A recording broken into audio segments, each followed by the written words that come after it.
Қайырлы күн баршаңызға. Менің каналыма қош келдіңіздер. Бүгін сіздермен өте дәмді, жұмсақ болып шығатын керемет нәзік кекстердің рецебімен бөлісемін. Үйдегі бар қолжетімді заттармен жасалатын, ең оңай және тез жасалатын кекстердің десе де болады. Видеоны соңына дейін тамашалап, менімен бірге болыңыздар. Ұнымызға қамыр қопсытқышты салып дайындап аламыз. Таза ыдысымызға жұмыртқамызды саламыз. Үстінен құмшекерді аздап саламыз. Және миксерлеуді бастаймыз. Бастапқы кезде аз жылдамдықпен араластырамыз. Одан кейін ең жоғары жылдамдыққа дейін көбейтеміз. Құмшекерді біртіндеп саламыз, бірден барлығын салмаймыз. Мінекей барлығын салып болдым. Енді жылдамдықты көбейтіп 5 минуттай араластыратын боламыз.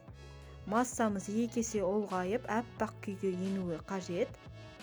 Бұл біздің кекстеріміздің жұмсақ, көтеріліп пісуіне көмектеседі.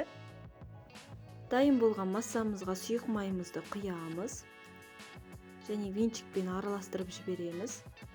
Алдағы уақытта енді миксер қолданбаймыз.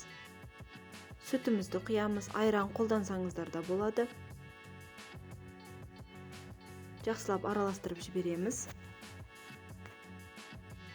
Енді ұнымызды біртіндеп салатын боламыз.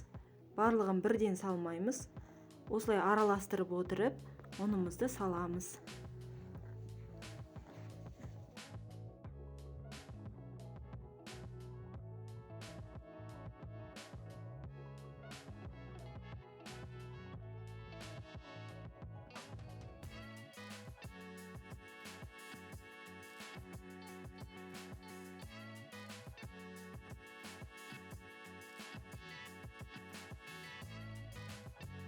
Кекстерімізді осындай қағаз формаларға құйып шығамыз.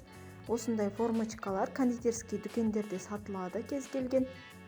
Және массамызды толтырмай, орта ғана қылып құямыз. Өйткені пісу барысында көтерілетін болады. Міне өздеріңіз көріп тұрғандай орта қылып құйып жатырмын. Пешімізді алдын ала қыздырып қоямыз. 170-180 градуста 20-30 минутта пісіріп аламыз. Мінекей біздің кекстеріміз дайын болды. Өте дәмді, жұмсақ болып шығады.